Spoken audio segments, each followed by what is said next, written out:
You know, I think it's not a matter of finding the passion. It's a matter of having it and developing it.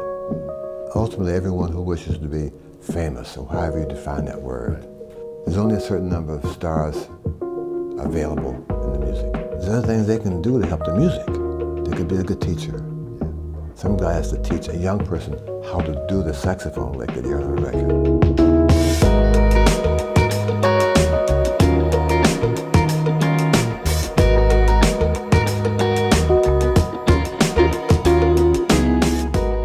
Ron, thank you so much for having the time to come out here and share your story. I've heard you perform many times, and you are probably one of the few musicians that reaches me and many of my friends when we would hear you perform at several different levels, spiritually, intellectually, emotionally, and physically, because we felt like we were fully involved in your performance. It really was exciting at many levels. So for that, I first thank you on behalf of all of my friends and everybody. But thank them for me.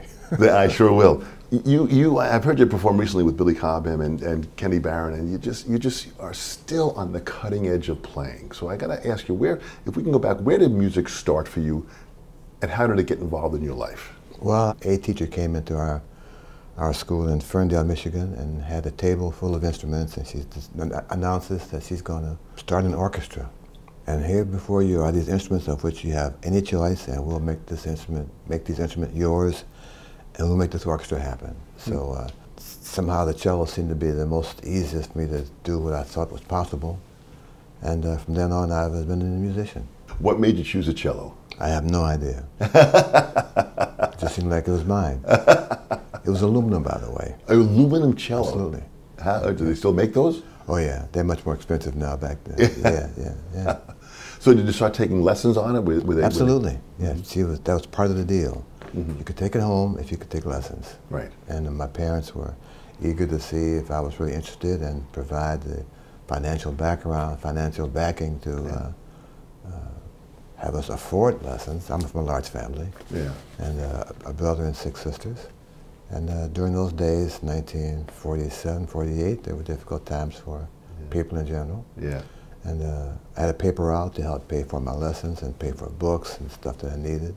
But those are the things that make wherever I am today worthwhile. When you went through the lessons, were there specific books that you worked out of? Were there etudes you were practicing? Yeah, the teachers had a plan. As I got better, each teacher would say, well, I can't do any more for you. I'll find someone who can take you to the next level. So I had three teachers as I was getting up to high school who were each a level above where I was at the time, who felt that I needed some other assistance, more advanced tutelage. It worked out pretty well. How amazing, how amazing. So you went from the cello. When did you make the move to, was it piccolo bass you went to next? No, I went to regular upright.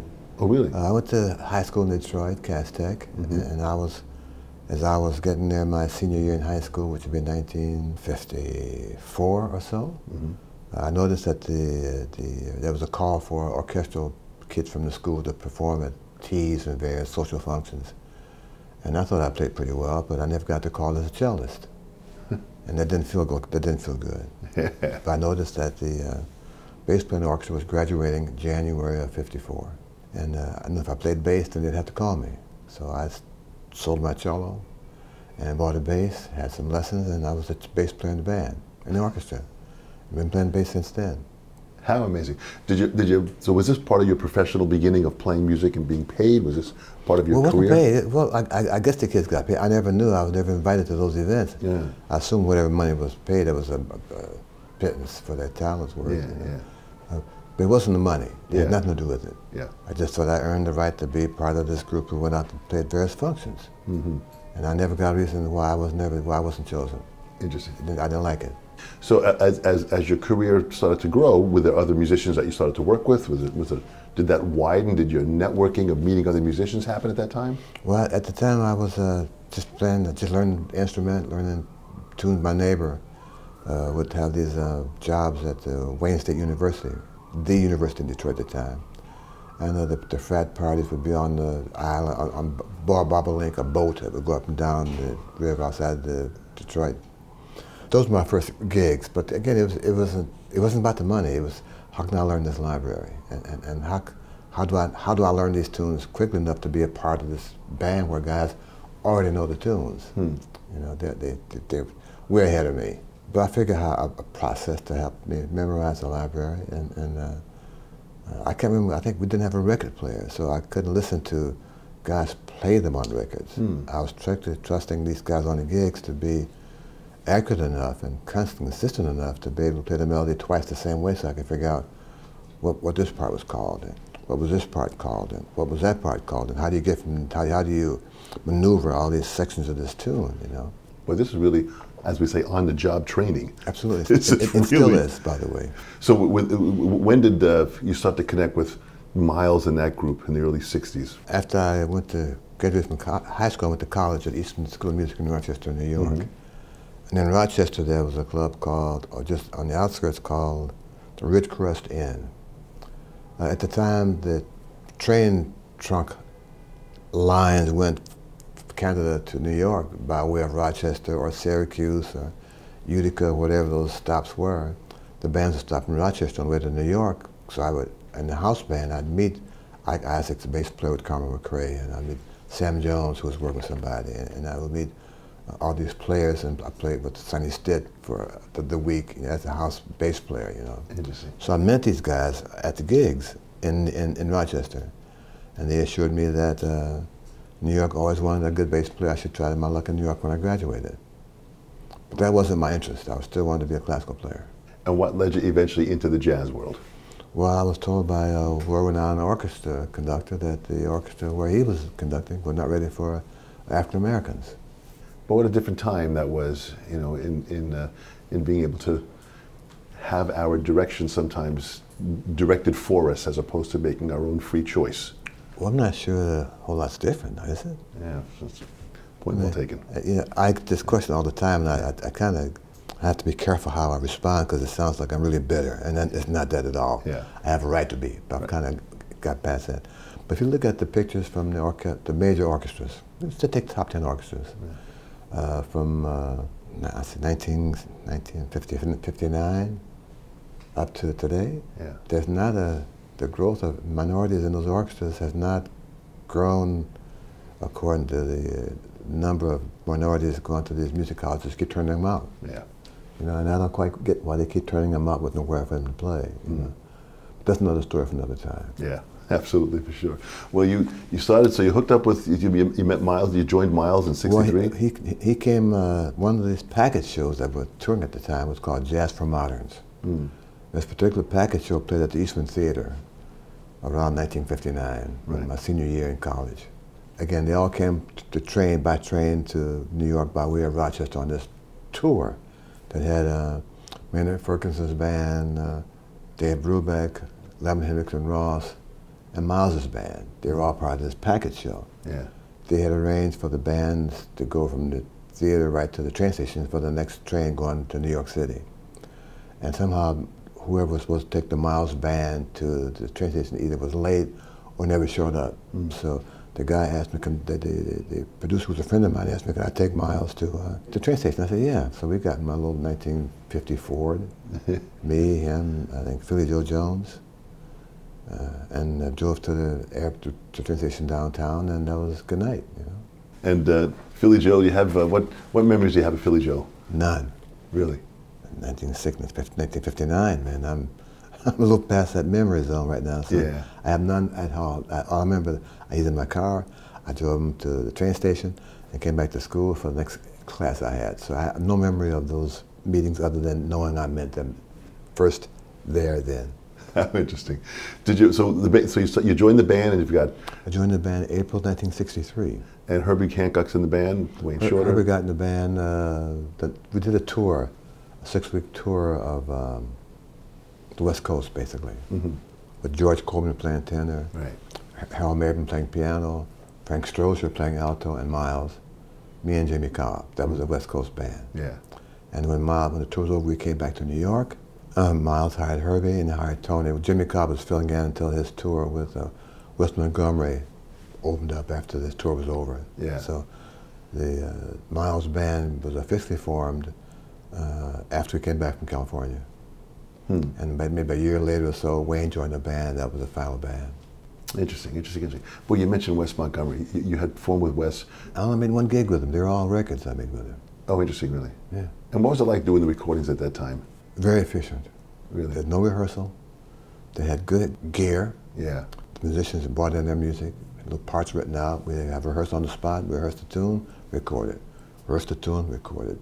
At the time there were no overdubs and none of that stuff, so we were kind of trusting our instincts the first time around to be as accurate and as play as, honestly, it comes to mind, but as accurately with the changes and the form of the tune, with the group concept as possible.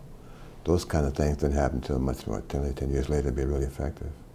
Well, it's amazing how great those albums sounded. You know, it was so natural and pure, and so you went in there with rehearsals long. Did you go much over it? Well, the rehearsals were along to learn the tune and record it. It wasn't that simple. Yeah, it was kind of uncomplicated. Yeah.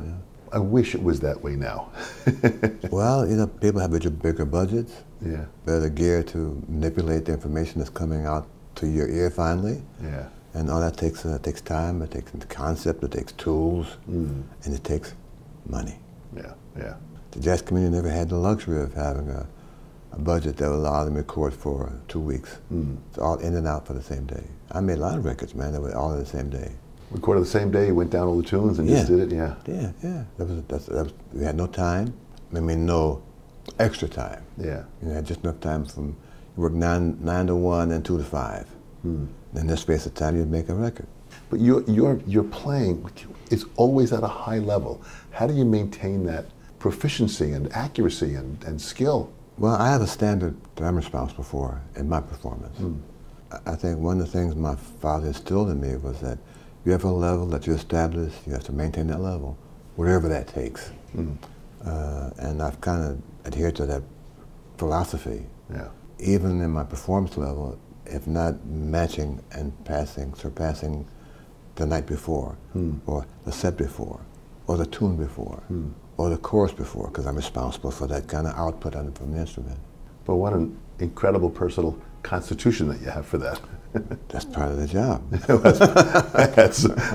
that's your stand-up in that part of the job, which is really, really amazing. Were you meeting other musicians at that time? Was there a lot of, networking with other musicians? Probably more than now, because the social media wasn't there. Yeah, yeah. And the only way to learn other songs and figure out what the next tune is and take lessons from guys on the bandstand was back then, because there wasn't a school that you could study. There wasn't a YouTube to see what this guy did on this last tune, how he arranged it. That just wasn't available then. So a lot of the information that got passed along was meeting during the intermission, or getting to the gig early, or understanding what a certain phrase meant on the guy's horn, mean that we're going to do this phrase next.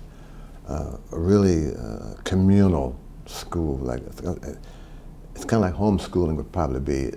We were home on the bandstand. Interesting, yeah. Or travel by train or by car. You have all this distance between Detroit and New York and Detroit, or Detroit and Cincinnati, And during these times when you have this space for nothing to do but talk about the music with the guys in the band, you come up with concepts. You throw things around, try to remember what the concepts are, to try to figure out what does this work for this tune, what's the best tune for this kind of concept, and over the course of this ride, you come up with a process and a plan that you hope works when you have the instrument. And sometimes it was fantastic, sometimes it was this much less than fantastic. But I took my chances. We all did. Yeah, yeah. Boy, it's interesting. There's a phrase that states, steel sharpens steel, and man sharpens man. It sounds like on those trips, you guys were sharpening each other in the process. Well, we were just trying to find out how this music worked. Yeah. And comparing ideas, comparing theories of music, how this chord works here, how to voice this chord, what's the best bass note to make this chord sound different.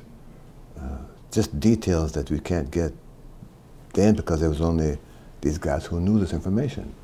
And fortunately, you're in those kind of groups where the guys were curious about libraries. They were interested in knowing standards. They're interested in not so much having their songs played, not specifically. But part of the gig was playing their songs, but they wanted to know how this song worked. Or, working with Art Farmer, I learned tunes that I had never heard before. Working with Vinnie Golson, he played songs other than his songs. And they were great tunes. Randy Wilson played some of his songs. play some Monk songs that I would never play without Monk. So the whole idea of group learning and sharing information about songs and how they work, and who to listen to plays this song really nice, and how to learn this song and what's the best key for that song. And it's just a great thing to be a part of at that time. Boy, that level of communication, to have that ongoing, that was social media at its best. It was literally people sharing their ideas. Absolutely. At that point. Yeah. Were you listening to any recordings at that time?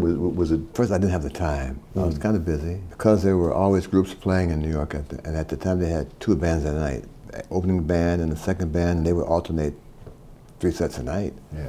You know, I was oftentimes in the second one of the 2 bands. So I would hear JJ playing live every week. I'd watch him play. You know. Yeah. I played with Cecil Payne. I played with him with Randy Weston for over 2 years. Yeah. Every night.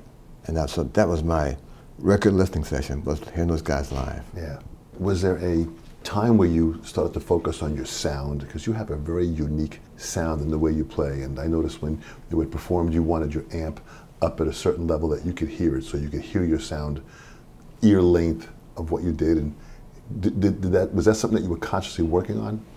Well, you know, I think one of the things that makes music great is that a person who's really adept at his art, he has his own way of expressing that art. Whether it's his sound is his paintbrush, whether it's ermine or silk, he has a way of having you know who he is by the sound of his story. And I've always been curious as to Cecil Payne, for example, who came along when there were 5 other major baritone players. You had Harry Carney, Leo Parker, you had Serge Charloff, you had Cecil Payne.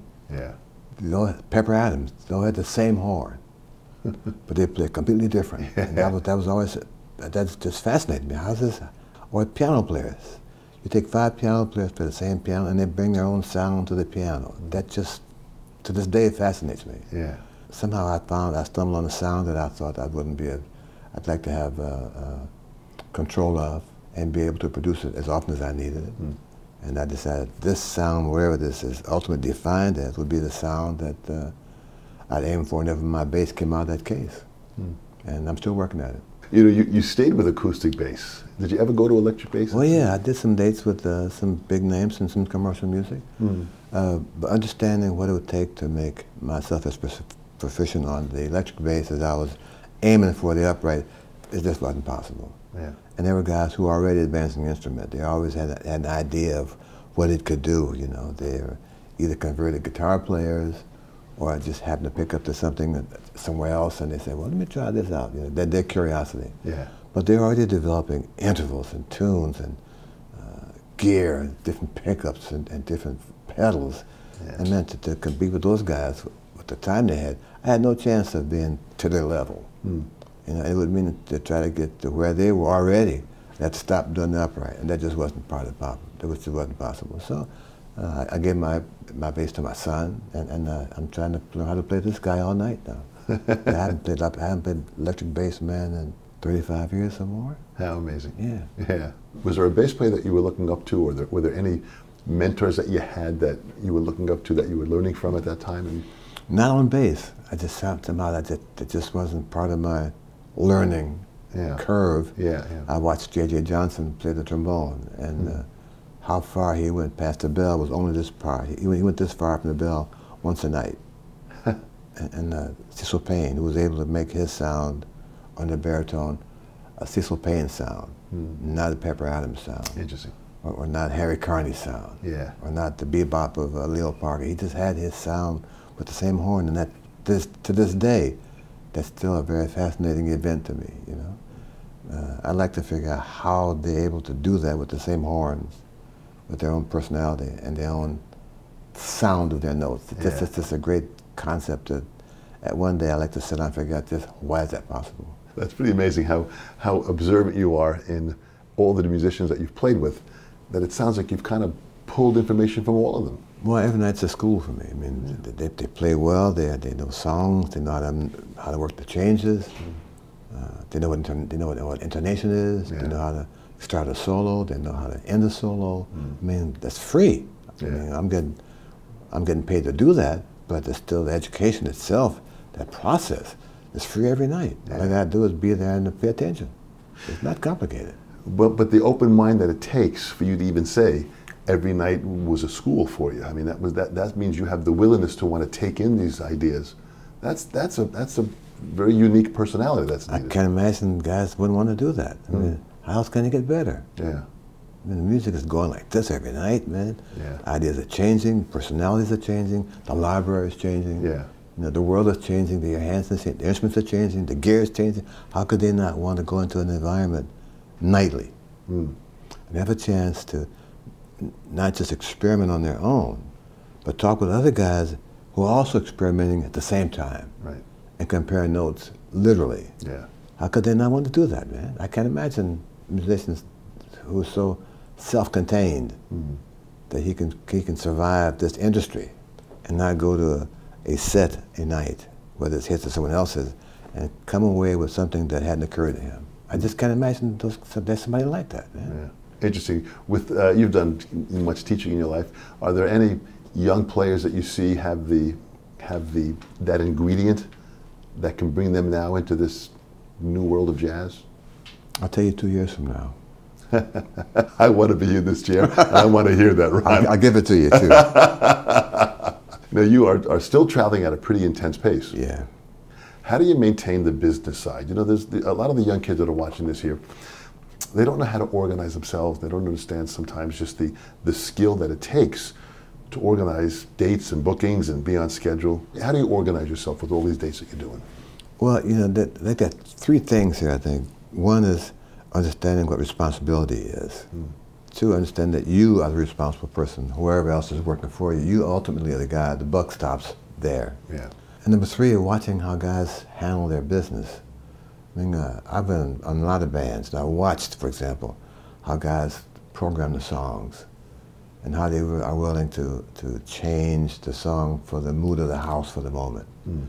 I watched those same guys talk to their agents and manage, and how they have a point of view of what they're willing to do, a salary, or how many sets you're going to play a night, or insisting that the piano be in tune between sets.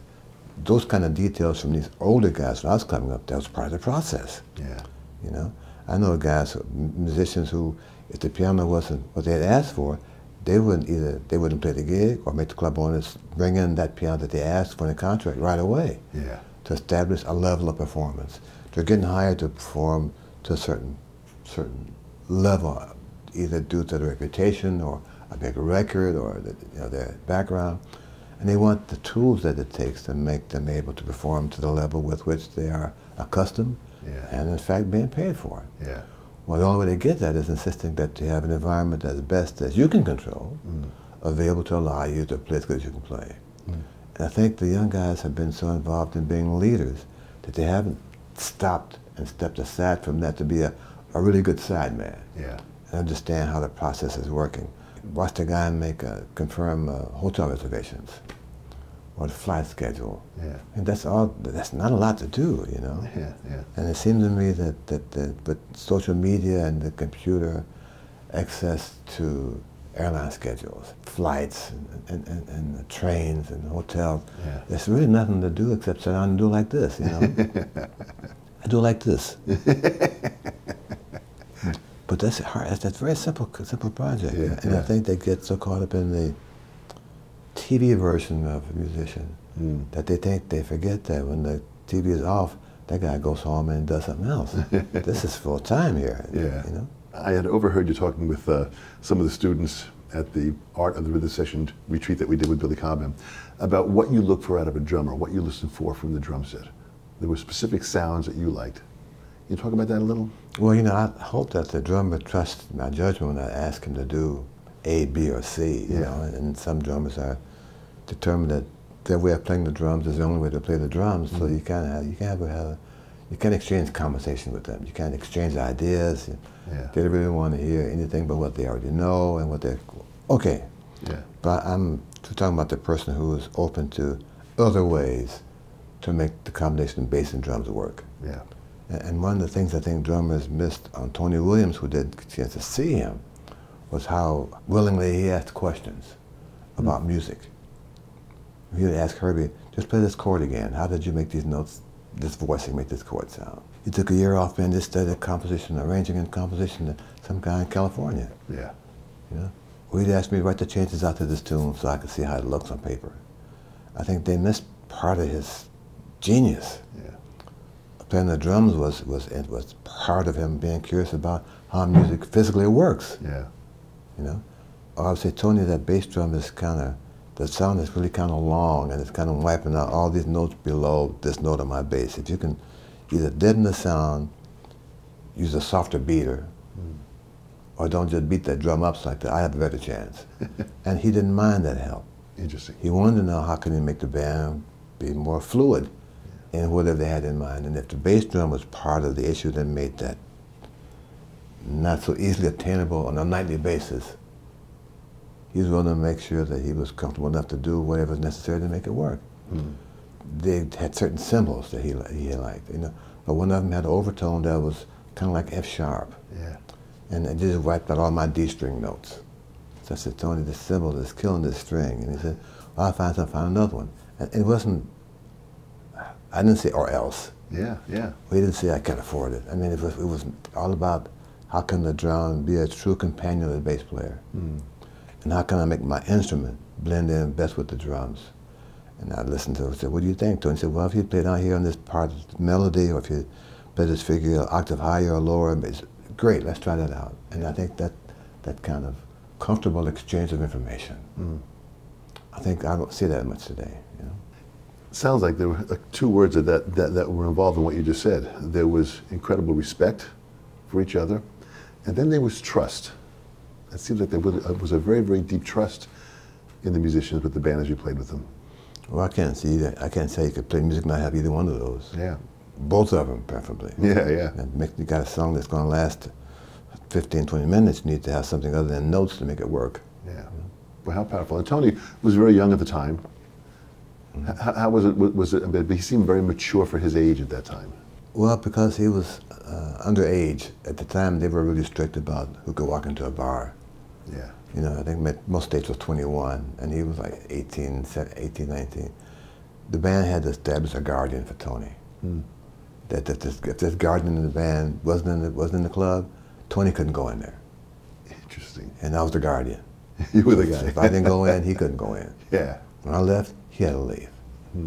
But he understood that process. He understood what the laws of the land were. It wasn't that he played great drums or was fantastic. There's still a rule of the law, and he couldn't jeopardize the band's performance. Yeah.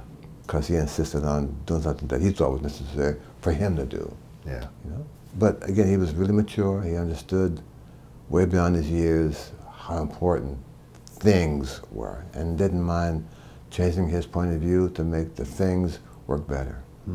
But what a great open-mindedness. Yes, he had it, man, and that's why he played so good, I think. But what a good open-mindedness you have. I mean, you really are so open to ideas and discussions and taking things in and trying new options that maybe you had not tried before. That's deep. That's That's where it work, man. They're waiting for somebody to find them. Yeah. We want to watch the discovery take place, and maybe even have something to do with this new point of view. In closing, Ronnie, I always say we have a young generation that's out there, and many of the names that you mentioned, I always ask them to go and research those names and find out the history of people that you've worked with and people that you have mentioned, and just to step more into your world, to find that if someone wants to study Ron Carter, they have to go back and find out how did Ron Carter learn this.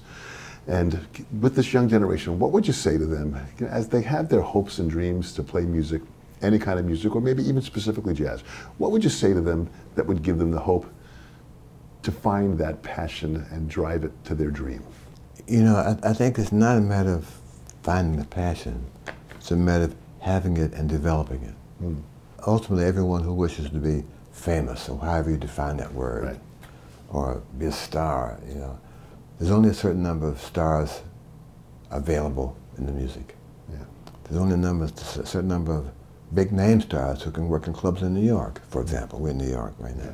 For those guys and gals who are not able to crack that star circuit, and I don't know how to call it. Yeah. You know, who never got to the area of being in the famous column as a performer.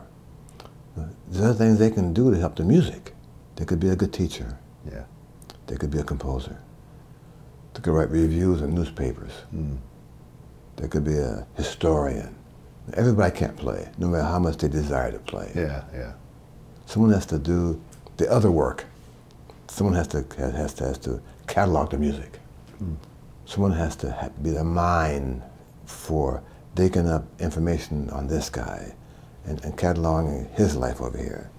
Someone has to be the shovel who analyzes why this record sounds that way because of the style they were playing or because the harmonic concepts they were fooling around with. Someone has to be the guy who notates why this happened. Some guy has to teach a young person how to do the saxophone lick that you heard on the record. That's someone else's job. Yeah. And the job's open to wait for someone to do them. And those who have this desire to be having their name in the biggest lights of the marquee, you know, if that marquee only holds so many names. And I would recommend to these people who don't have that specific dream fulfilled as being in the star category, what else can you do that makes this music survive?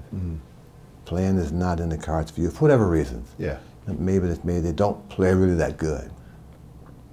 Or maybe they play really great, but somebody else plays this much greater. Or they missed the train. You know, there's no reason to put the horn in the closet and no longer play it for, you know, not only be associated with music because you didn't get to be the biggest marquee name on the poster. But someone's got to do other stuff that makes this music have a life. Like you're doing right now. Why can't you know, one of my concerns is that the players who don't get to this star thing, they get so discouraged that they just kind of stop. They kind of waste all the time that they looked for this column. Yeah. And it seems that if they don't get to this column, they just get so frustrated they just stop doing anything that involves music. Someone has to be a music lawyer.